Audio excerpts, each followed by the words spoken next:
Olá, sou Roberto Sabino, instrutor aqui no Office Resolve, e nesse vídeo eu vou contar para você o que é e para que serve as funções DAX. A primeira coisa que eu vou contar para você é que, na verdade, funções DAX não estão só no Power BI. Você também consegue usar funções DAX no Excel, lá no Power Pivot. Mas aqui nós vamos falar do Power BI. E aí eu começo mostrando aqui a documentação de referência, né, das funções DAX. É importante saber que nessa página aqui, ó, neste link aqui, você tem toda a referência das funções DAX e é muito importante saber consultar a documentação oficial, porque às vezes é o jeito mais fácil de resolver as suas dúvidas com DAX.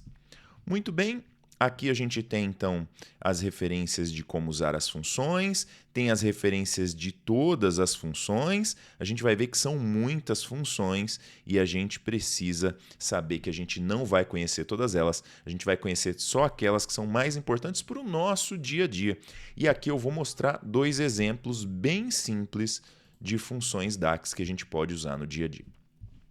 Existem 4 lugares principais onde a gente vai usar DAX e nesse vídeo aqui eu vou mostrar 2 deles. O primeiro é numa coluna calculada. Então, se você tem uma base de dados no Power BI, aqui eu estou no Power BI Desktop, estou aqui na abinha de exibição de tabela e aqui eu vou criar uma nova coluna. Eu estou criando uma coluna nova dentro de uma tabela que eu já tenho na minha base de dados. Essa coluna eu quero que ela apresente o status do funcionário. Essa aqui é uma tabela de funcionários e eu quero o status do funcionário. Se a data de demissão estiver preenchida, eu vou colocar o status inativo. Se a data de demissão não estiver preenchida, eu vou colocar o status ativo para esse funcionário.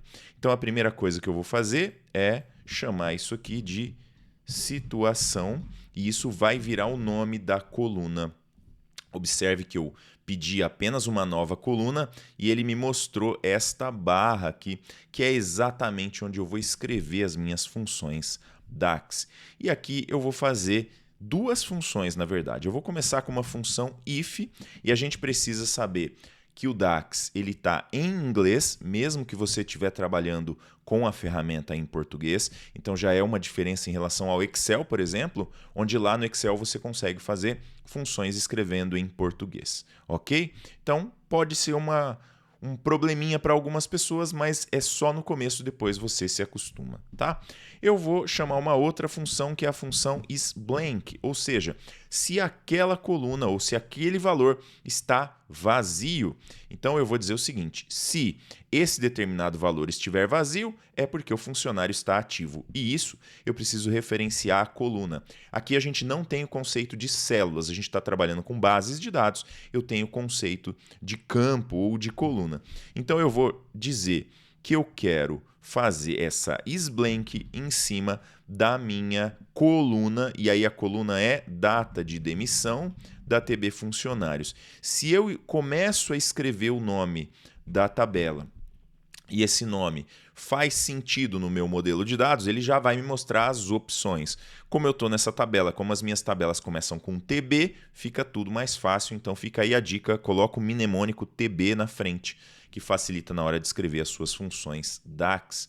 Eu vou usar um isBlank aqui nesse campo, nessa coluna, e aí eu já tenho o meu teste lógico.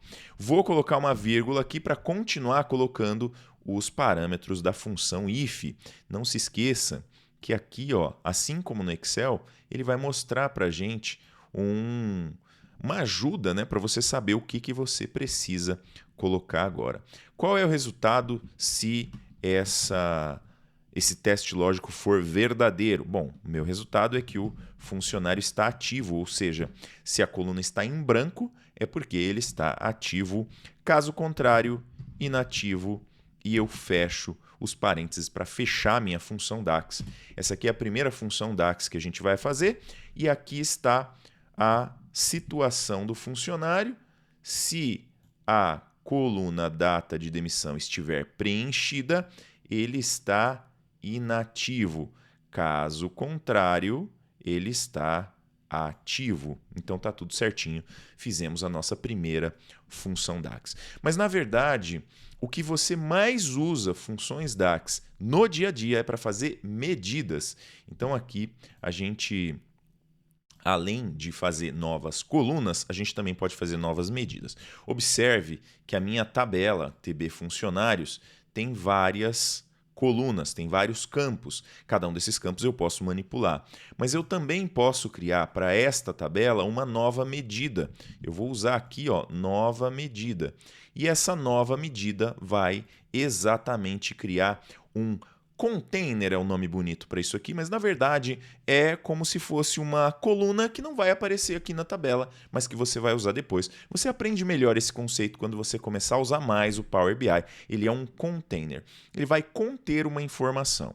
Então, esta daqui, a gente vai fazer uma contagem e aí eu vou usar também duas funções, tá? Nós vamos fazer uma contagem se um determinado campo tiver uma determinada informação lá dentro. Eu vou pegar estado civil e vou contar todos os funcionários que estão com estado civil casado, né? Ou casada.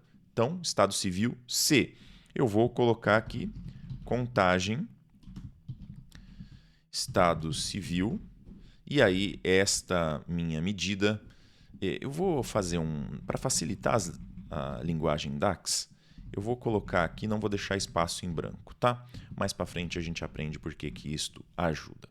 E aí eu vou colocar aqui, vou começar com uma função que é a função count rows. Ele vai fazer um número de linhas de uma tabela. Mas eu não quero contar todas as linhas da tabela, então eu vou usar uma outra função que a gente usa muito em DAX, que é a função filter. Essa função vai filtrar alguma coisa de acordo com um determinado parâmetro. E aí eu primeiro tenho que informar qual é a tabela.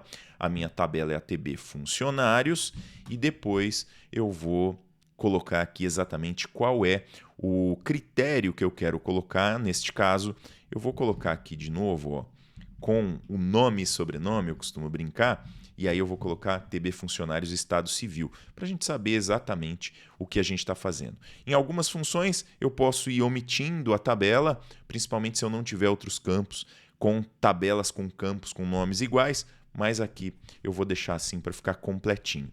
E aí eu vou dizer se eu quero filtrar os estados civis da tabela funcionários quando eles forem iguais a C. Esse é o filtro que eu estou fazendo.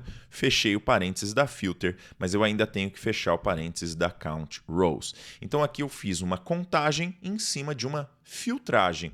E isso vai virar uma medida. Essa medida, ela não vai aparecer aqui nas colunas, ela não vai aparecer aqui como uma nova coluna, porque ela não é uma nova coluna, mas eu consigo ver essa contagem de estado civil aqui nos meus relatórios, na minha exibição de relatórios.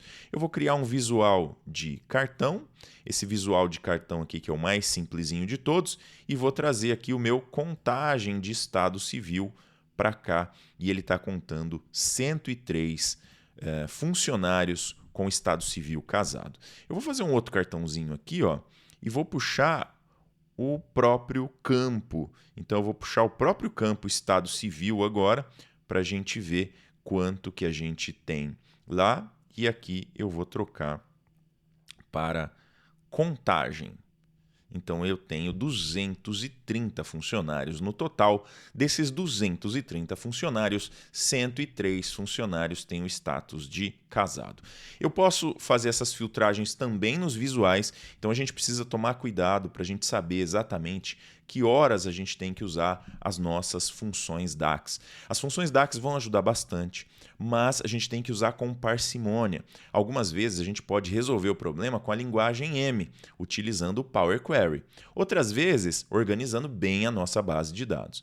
E outras vezes a gente vai precisar da ajuda das funções DAX, que podem fazer cálculos muito mais complexos do que esses que eu mostrei aqui. A gente faz outros conteúdos onde a gente mostre isso com mais detalhes. Vamos ficando por aqui. Um abraço, até o próximo vídeo.